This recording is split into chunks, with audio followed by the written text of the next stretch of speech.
네, 7장 내용은 2차로 포로로 잡혀갔다가 두 번째로 돌아오는 그 이야기를 담고 있습니다. 첫 번째 이야기가 바로 고레스 왕입니다. 그 페르시아 제국의 고레스 왕 때 첫 번째로 돌아옵니다. 그때는 세스바살이라는 유다 총독이 있었는데 나중에는 이 수르바벨로 이름이 다른 사람으로 바뀌죠. 그리고 오늘 본문에서는 아닥사스다 왕일 때 에스라를 통해서 2차로 귀환을 하게 됩니다. 그리고 그 왕이 조서를 내리는 그런 내용이 등장합니다. 첫 번째 우리 7장 앞부분에는 이 에스라에 대한 그 소개가 나옵니다. 특별히 족보에 대한 이야기가 등장합니다. 우리 1절에서 5절까지가 이 에스라의 족보를 보여주고 있습니다. 중요한 것은 대제사장 아론의 자손이다라는 것을 우리가 발견할 수 있습니다. 이뿐만 아니라 오늘 이 7장에서는 에스라에 대한 그런 설명들이 좀 등장합니다. 우리 읽진 않았지만 10절에는 여호와의 율법을 연구하여 준행하며 읽었군요. 여호와의 율법을 연구하여 준행하며 율례와 규례를 이스라엘에게 가르치기로 결심하였었더라. 그렇게 결심한 자였다라는 것이죠. 또 11절에서는 여호와의 계명의 말씀과 율례에 대한 학자다. 그런 얘기를 합니다. 또 12절에서는 하나님의 율법의 완전한 학자 겸 제사장이다. 이렇게 설명을 하고 있습니다. 그런 다짐도 있고요. 또 잘 준비된 그렇게 그런 학자 겸 제사장의 모습을 또 볼 수 있습니다. 이 에스라가 가졌던 그 비전, 또 에스라가를 통해서 준비하심, 그 하나님께서 예비하심을 우리가 발견할 수 있는 그런 표현들이기도 합니다. 7장에 반복적으로 등장하는 그런 단어가 있다면 바로 율법입니다. 모세의 율법 6절에도 등장하고요. 10절에 여호와의 율법, 율례와 규례라는 말이 있습니다. 그리고 여호와의 계명의 말씀, 또 율례라고 11절에도 그렇게 말하고 있습니다. 그리고 12절, 14절, 또 25절까지 다 하나님의 율법이라는 단어가 계속 반복해서 등장하고 있습니다. 이 율법, 그리고 그 학자 겸 제사장인 에스라, 이 두 주제를 우리는 볼 수가 있습니다. 그리고 중간에 아닥사스다 왕의 조서의 내용이 12절부터 26절까지 등장합니다. 그 조서 내용을 우리가 다 읽지는 않았지만 저희가 읽었던 그 부분을 보시면 여호와의 손이 도우셨다. 여호와 하나님의 도우심이 있었다라는 말을 우리가 기억할 수 있습니다. 하나님의 선한 손에 도우심이 계셨다. 그런 표현도 9절에 등장합니다. 그리고 28절에는 에스라가 고백하는 내용인데 에스라가 이렇게 고백합니다. 또 나로 왕과 그의 보좌관들 앞과 왕의 권세에 있는 모든 방백의 앞에서 은혜를 얻게 하셨도다. 그렇게 에스라가 고백을 합니다. 내 하나님 여호와의 손이 내 위에 있으므로 내가 힘을 얻어서 이스라엘 중에 우두머리들을 모아 나와 함께 올라오게 하였노라. 그렇게 올라왔다라는 것이죠. 이 모든 것 가운데 하나님의 손, 하나님의 은혜가 있었다라는 그런 고백입니다. 이 내용을 통해서 우리가 알 수 있는 바는 이 2차 포로 귀환, 이 귀환 가운데 드러난 하나님의 계획입니다. 하나님은 어떤 마음을, 어떤 목적을 가지고 이 일을 이루셨습니까? 이 일을 시작하셨습니까? 바로 에스라를 통한 영적 회복이었습니다. 계명의 말씀, 또 율법이라는 이 내용을 토대로 우리는 이 영적 개혁에 대한 내용을, 또 구체적인 그 내용은 또 뒤에 가면 또 등장합니다. 이런 영적 개혁을 하나님께서 품으시고 마음에 두시고 이 모든 일을 시작하시고 계시다는 것을 볼 수 있습니다. 우리 이전에 살펴봤던 것과 연결을 한다면 하나님의 그 성전을 지으시고 이제 하나님의 백성을 세우시는 그 곳으로 들어가는 것이죠. 하나님의 백성으로 살아가는 것, 그것이 하나님의 두 번째 계획입니다. 삶의 방식과 그 방향이 하나님께로 향하는 그 일이, 그 회복이 일어날 일어나기를 하나님께서 마음에 품으시고 이 모든 일을 진행하고 계시는 것을 보게 됩니다. 그 시작이 에스라서의 그 첫 번째 시작을 기억한다면 그 시작이 성전의 회복이었습니다. 하나님의 그 임재와 영광을 회복하시고 그 안에서 하나님의 백성을 세워가는 것을 우리는 보게 되는 것이죠. 7장 이전까지는 그 하나님의 임재와 영광을 다시 회복하는 성전을 통해서 보여주는 그 내용을 우리가 살펴봤고요. 이제는 그 안에서 그 하나님의 임재와 영광 안에서 하나님의 백성으로 회복되는 것을 이제 보게 됩니다. 아닥사스다 왕의 그 조서 내용에 보면 자기가 이렇게 조서를 내리고 에스라를 보내는 이스라엘로 예루살렘으로 보내는 이유, 목적에 대해서 이렇게 말을 하고 있습니다. 제가 얘기를 했는지 모르겠네요. 우리 23절 혹시 준비되었나요? 안 했죠. 제가 빼먹은 것 같아요. 네, 우리 성경을 보시면 23절을 보시면 무릇 하늘의 하나님의 전을 위하여 하늘의 하나님이 명령하신 것은 삼가 행하라. 어찌하여 진노가 왕과 왕자의 나라에 임하게 하랴. 이게 누가 얘기한 거냐면 아닥사스다 왕이 얘기한 겁니다. 이방 나라의 그 페르시아 제국의 왕이 이렇게 말한 것이죠. 정말 이 아닥사스다 왕이 하나님을 믿고 이런 말을 한 걸까요? 그렇지는 않습니다. 많은 신들 중에 하나로 생각한 거죠. 근데 목적은 뚜렷합니다. 바로 이 제국, 이 왕과 왕자의 나라에 진노가 임하지 않게, 그 이스라엘의 신 여호와라는 신을 통해서 진노가 임하지 않게 가서 잘 섬기라는 것이죠. 결국 아닥사스다 왕의 목적은 그냥 나라가 태평하게 되는 것, 그것을 자기의 그 왕권을 세우는 것, 그것을 원해서 이 일을 합니다. 그런데 하나님의 목적은 다르겠죠. 하나님의 목적은 이렇습니다. 우리 27절에 보시면 예루살렘 여호와의 성전을 아름답게 할 뜻을 두시고 주님의 성전을 영화롭게 하려는 마음을 왕에게 부어주셨다라고 에스라가 말합니다. 이게 동상이몽 같은 거죠. 아닥사스다 왕 앞에서는 왕은 그렇게 여호와의 성전을 아름답게 해서 우리 페르시아 제국이 굳건하게 잘 서갈 수 있게 가서 빌어라 라는 뜻이고, 에스라가 그 얘기를 들을 때는 하나님의 성전을 하나님께서 영화롭게 하실 것을 바라보고 이렇게 고백하는 것을 보게 됩니다. 영광을 하나님의 그 전에 넘치게 하는, 그것이 하나님의 뜻이라는 것을 보게 됩니다.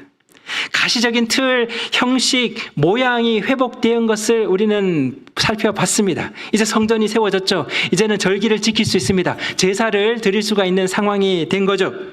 그런데 그것에서 그치지 않습니다. 더 나아가는 것이죠. 거기서 이제 어쩌면 그것이 시작이었습니다.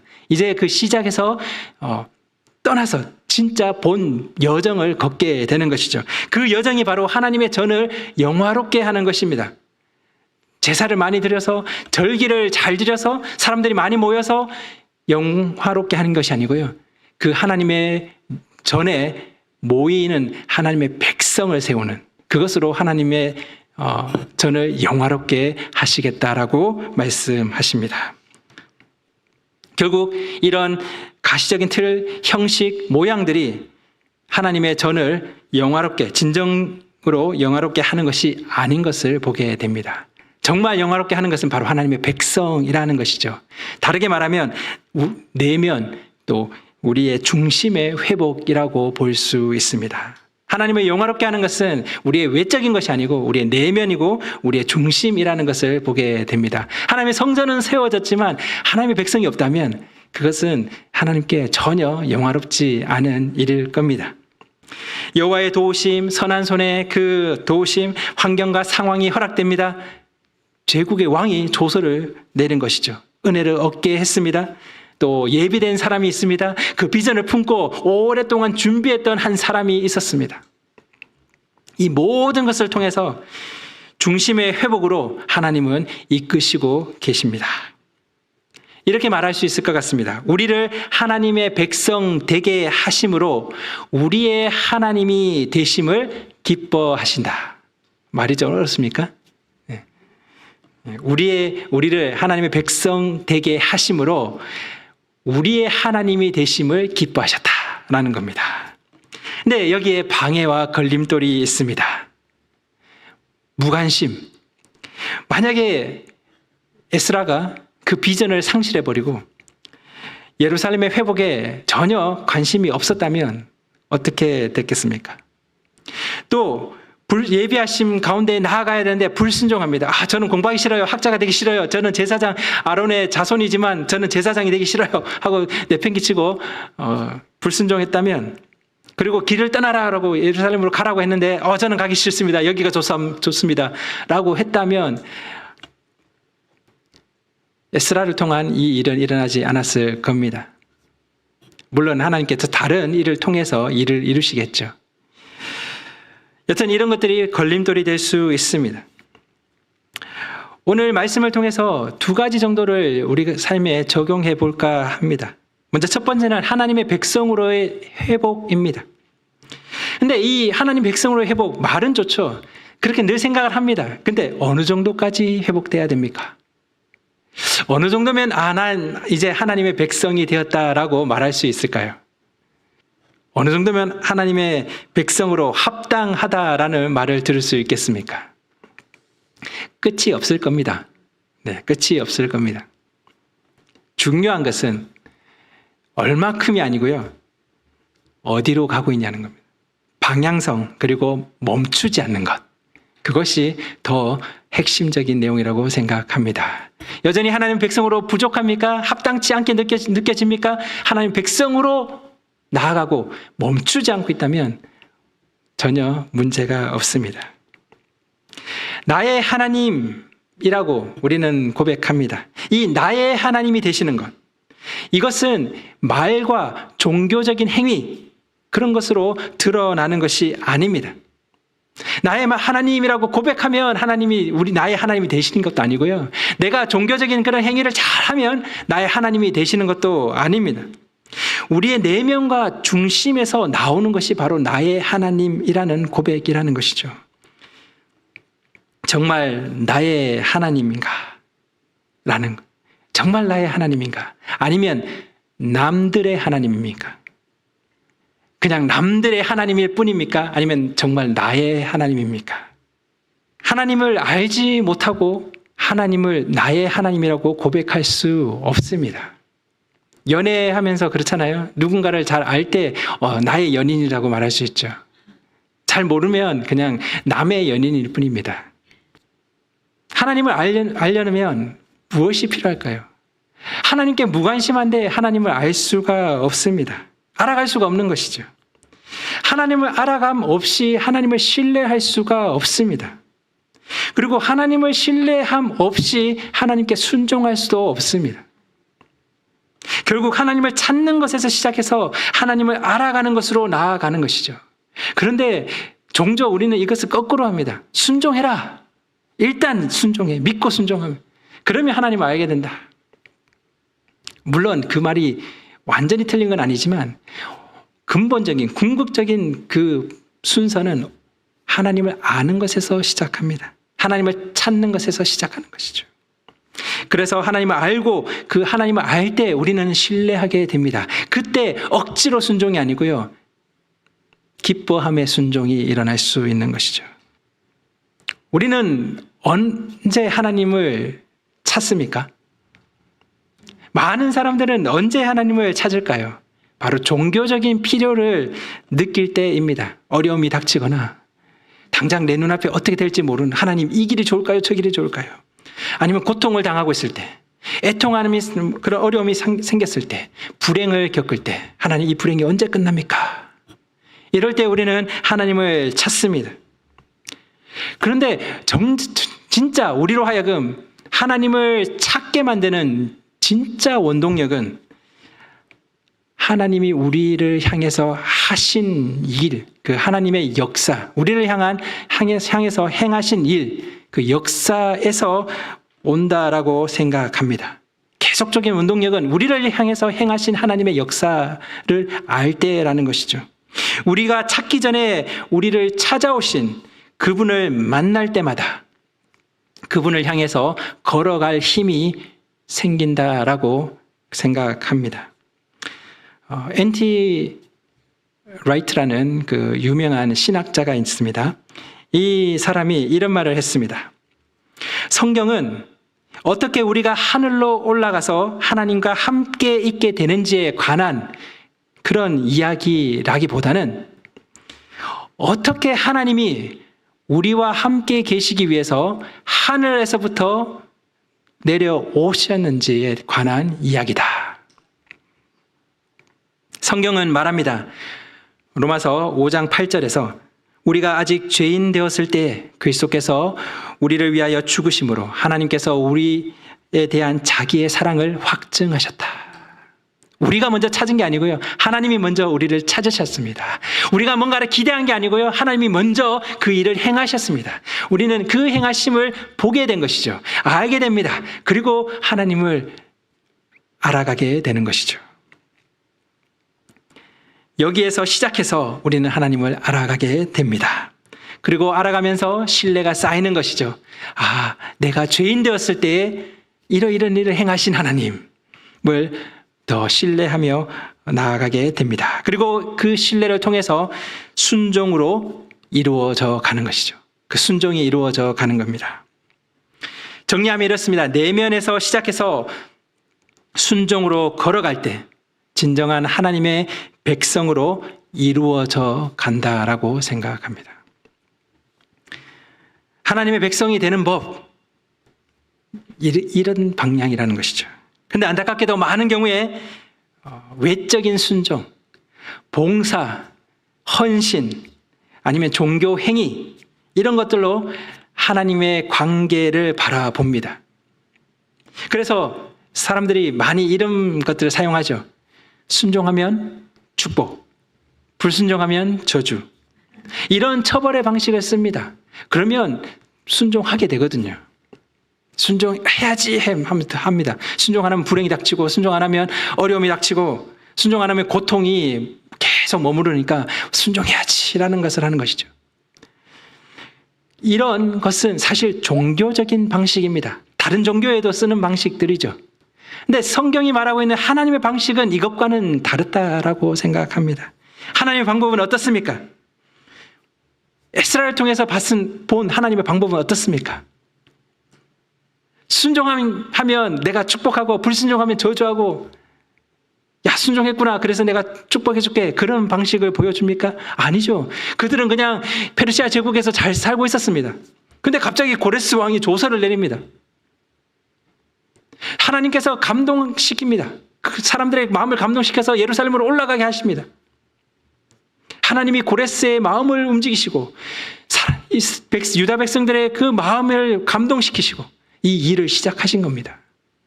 오히려 그들은 가서 낙심하고 낭망하고 방해를 받으니까 그냥 때가 하나님의 때가 아닌가 봐. 그리고 그냥 손을 놓았습니다. 하나님이 일하셨죠. 하나님의 방식은 회복된 관계를 통해서 일하시는 겁니다. 핵심이 순종이냐 불순종이냐 그것이 아니었던 것이죠. 나와 너가 무슨 관계가 있느냐, 하나님은 그것을 물으십니다. 그것에서 시작하는 것이죠. 회복된 관계에서 진짜 순종이 나온다라는 겁니다. 하나님은 하나님을 바라보고 있는지 아닌지에 더 관심이 있으십니다. 이제 남들의 하나님을 구경하는 자리가 아닌 나의 하나님으로 고백하는 자리로 우리가 나아갈 수 있었으면 좋겠습니다. 에스라를 통해서 이스라엘이 그렇게 한 것처럼요. 이스라엘이 하나님이 자신들을 버렸다 여기고 자신들이 그 나라가 사라지고 성전이 회파되고 그렇게 해서 포로로 살 동안 하나님은 그들을 떠났다라고 생각을 했습니다. 이제 우리의 하나님은 없다라는 것이죠. 나의 하나님은 없다라는 겁니다. 남들의 하나님만 있을 뿐이죠. 그런데 하나님은 일하시고 계셨습니다. 그들의 하나님이 되시고자 일하시고 계셨던 것이죠. 그들은 잊고 있었지만, 그들은 아무 생각 없었지만, 그들은 낭만과 좌절 가운데 계속 있었지만 하나님은 일하고 계셨습니다. 그래서 고레스 왕의 마음을 바꾸시고 아닥사스다 왕의 그 마음 가운데 하나님의 그 계획을 넣으시고 이렇게 하나님은 일하셨습니다.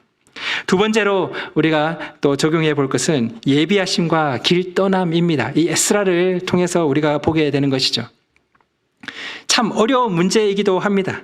이게 어떻게 확신할 수 있냐라는 것이죠. 어떻게 하나님이 나를 이끄심을 확신할 수 있을까? 어떻게 하나님의 그 소명, 그 비전을 우리가 확신할 수 있을까? 이런 염려와 근심을 하게 됩니다. 특별히 젊은 사람들은 더 그렇죠. 제가 젊을 때 저도 비전에 꽂혀가지고 제 이메일 그 주소가 비전입니다. JH 비전. 그걸 그때 만들어서 지금까지 쓰고 있습니다. 비전. 나이가 막 들었는데도 계속 비전을. 네, 비전과 소망을 확신케 해달라라는 것이 참 젊은이들 가운데 기도 제목일 겁니다. 그런데 우리의 중심은 내게 주신 비전, 내게 주신 소명, 사실 그것이 아니고요. 하나님과 동행함에 있어야 된다라는 것을 생각해 보게 됩니다. 내 비전이 무엇일까? 내 소명이 무엇일까? 나를 어떻게 이끄실까? 보다 더 중요한 것은 하나님과 동행하는 것이죠. 하나님과 동행하는 것이 가장 근본입니다. 그 다음에 그러면 비전, 소명은 뭘까요? 그러면 저는 이렇게 말하고 싶습니다. 그 다음은 마음의 열정이 이끄는 대로 하십시오. 당신 마음의 열정이 이끄는 대로 하십시오. 근데 전제가 그겁니다. 하나님과 동행하는 당신이여 마음 가운데 열정으로 그 열정이 이끄는 대로 하십시오. 비전, 소명 그런 것을 확신시켜 달라고 그렇게 기도하게 되는데 사실 그것보다 더 중요한 것은 하나님과의 동행이라는 것을 살펴볼 수 있게 됩니다. 에스라는 어떻습니까? 에스라가 거대한 그 비전과 소명을 받아서 예비하신 가운데 있었겠습니까? 오랫동안 그 마음을 결심을 하고 있었다라고 합니다. 이스라엘의 율법을 준행하면서 이 율법을 가르치기 위해서 준비해 왔었다, 다짐했었다라고 합니다. 그럴지도 모릅니다. 아론의 수손으로서 율법 학자로서 그런 소명과 비전을 꿈꾸면서 때를 기다리고 있었을지도 모릅니다. 그런데 만약에 그렇다면 나중에 그렇게 자기가 아닥사스다 왕의 조서를 받고 그 귀한 무리를 이끌고 돌아가면 어떤 일이 일어날까요? 나중에는 왜곡하고 타락되기 쉽습니다. 내가 그런 비전을 가지고 내가 이런 소명을 가지고 하나님이 나를 이끄셔서 내가 왔는데 이게 강한 거죠. 그게 그 사람을 넘어지게 하는 그런 올무가 될 수 있습니다. 오히려 이렇게 생각하는 것이 더 맞을지도 모릅니다. 페르시아 제국에서 하루하루 하나님과 동행하면서 하나님의 그 나라가 회복되는 것을 가슴에 소망으로 품고 열정으로 율법을 연구하고 준행하면서 살았지 않았을까라는 걸 생각을 해봅니다. 그러면서 계속 그 소식을 들었겠죠. 예루살렘 가운데 하나님의 그 의로운 손으로, 하나님의 그 선한 손으로 은혜로 덮으소서 이 백성을 회복시켜 주십시오. 하나님의 백성이 되게 해 주십시오. 하나님의 나라가 회복될 수 있게 해 주십시오. 그렇게 계속 기도하며 열심히 율법을 준행하고 연구하고 있었을 겁니다. 하나님과 동행함으로써요. 우리에게 필요한 것은 거대한 비전과 소명, 예비하심, 섭리, 하나님의 뜻, 하나님의 계획, 그런 그 예비하심 속에 순종, 그런 것이라기보다는 남들의 하나님을 동경하는 자리에서 나와서 나의 하나님을 만나고 나의 하나님과 동행하고 그리고 함께 살아가는 것, 그 하나님, 나의 하나님으로 고백하고 함께 살아가는 것, 그것이 우리에게 필요한 부분입니다. 그 가운데 하나님은 우리에게 꿈을 넣어 주실 겁니다. 소명을 주실 겁니다. 비전과 소명이 앞선 게 아니고요. 하나님과 동행한 가운데 우리는 하나님의 비전을 꿈꿀 수가 있습니다. 그리고 하나님의 이끄심 가운데 순종하며 나아갈 수 있는 것이죠. 에스라가 보여주는 모습은 이런 모습이 아닐까 합니다. 나의 하나님과 남들의 하나님. 이제는 더 이상 남들의 하나님을 바라보지 마시고 나의 하나님으로 고백할 수 있었으면 좋겠습니다. 우리 그런 마음으로 기도하며 나아갔으면 좋겠습니다. 기도하겠습니다.